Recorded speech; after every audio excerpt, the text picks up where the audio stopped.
Almost 4 months ago, Religion Philosophy, a person who specializes in ripping off other people's videos and being abusive and mean-spirited to others, ripped off another video that was made by someone else. This time, the maker of the video was Answers in Genesis. Despite the fact that the video he ripped off is at least 4 calendar years old, people seem to have acted like it was something new that had never been addressed before. The video was very successful as far as a video in the atheist theist genre, garnering over 100 comments and almost 4,000 views, which, again, for the atheist theist genre is a pretty successful video.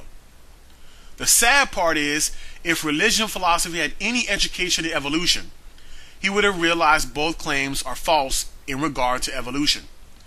If Religion Philosophy had done even the slightest research, he would have realized the video had already been answered a whopping 4 calendar years ago by one Dr. Paul Zachary Myers. Here is Paul Zachary Myers' answer to the AIG video.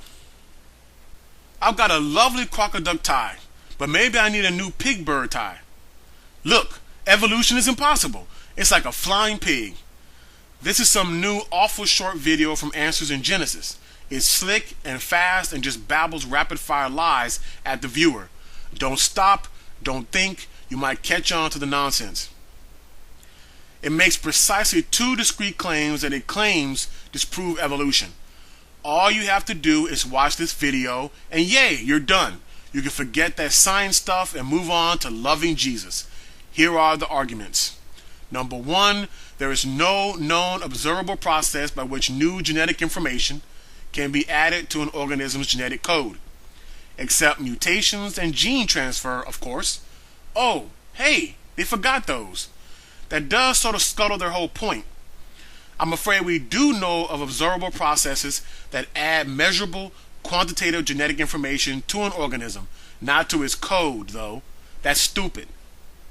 Whoever created this thing is one of those common ignoramuses who can't tell the difference between a genome and a genetic code. Geneticists have seen this happen. Look at copy number variants in humans, for instance, and geneticists have seen novel mutants in flies in which a segment of the genome is duplicated. Parents don't have it, progeny does. We also have evidence from gene families. We have 5 A globin genes and 6 B globin genes, some of which are dead pseudogenes, for instance, and they're clearly derived by duplication and divergence. So, sorry guys, this one is simply a lie. I'd be happy to be confronted by a creationist peddling this bit of misinformation, since it is so patently bogus. Number 2, life has never been observed to come from non-life. Ooh, better. This claim is literally true and not a flat-out lie. It's also irrelevant.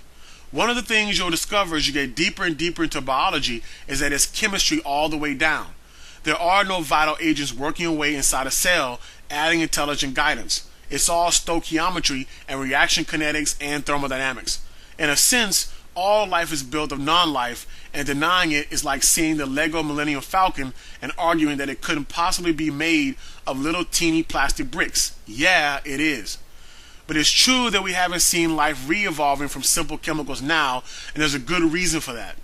This planet is now crawling with life everywhere, and life's building blocks that form nowadays don't last long. They're lunch.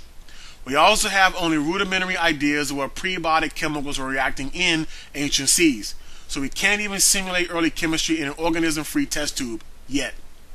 Scientists are busily tinkering though, and we do have protocols that spontaneously produced complex organic chemicals from inorganic sources. We just haven't found the formula for a chemical replicator yet. But it's an irrelevant objection anyway. Nobody has shown me God conjuring people out of mud either. Creationists have their own problem of demonstrating origins, and they aren't even trying to puzzle it out. God did it, they're done. The conclusion is, of course, to claim that they have now disproven evolution. They haven't, and therefore Jesus. Faulty premises and ludicrous leaps of logic make this one a pathetic foray into addressing evolution. It's slick though. Maybe they should have used a picture of a greased pig as their header image. Funny enough, Not only is religion philosophy a person who is very dishonest, mean-spirited, and abusive to people, and not only is he a person who has gained a very successful channel ripping off the work of others, which again shows how grossly unfair life tends to be, but he is also patently ignorant of evolution. In the comments section of the video, you can publicly see him ignorantly maintaining that neo-Darwinian evolution entails abiogenesis. He actually ignorantly claims that life coming from non-life is a premise in neo-Darwinian evolution.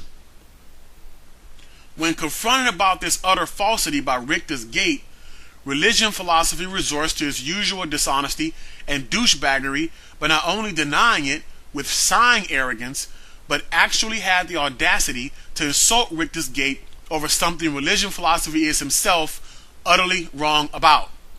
Richter's gate, knowing he was right, goes on to very politely ask religion philosophy to provide a source for his claim that life coming from non-life is a premise of neo-Darwinian evolution. Of course, being dishonest and likely knowing he was wrong, but being too dishonest to admit it, good old religion philosophy made sure to never respond back. If this instance of exquisite douchebaggery wasn't enough, good old religion philosophy decided to do it again. A person with a gibberish name also confronted him on his ignorant title for the video, telling him evolutionary theory is neutral with regard to abiogenesis. Good old Christianity, Reason, and Science responded with more obnoxious sighing, more arrogance, and of course, more ignorance. Gibberish named person insisted, likely because he knew religion philosophy was wrong, and of course, good old Christianity, Reason, and Science decided to do the most reasonable thing for him, which is to be dogmatic as usual, and of course, resort to abuse, this time saying the gibberish named person's brain is a straw man. That's some good ambassadorship for Christ right there.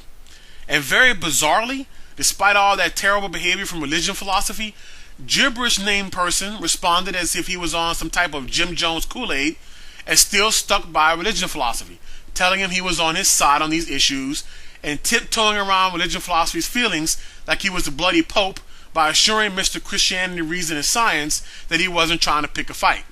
This is the person people on YouTube and Christians decided to reward with, at this time, 140 subscribers per day, 4,187 in the last 30 days, and 232,550 views per month.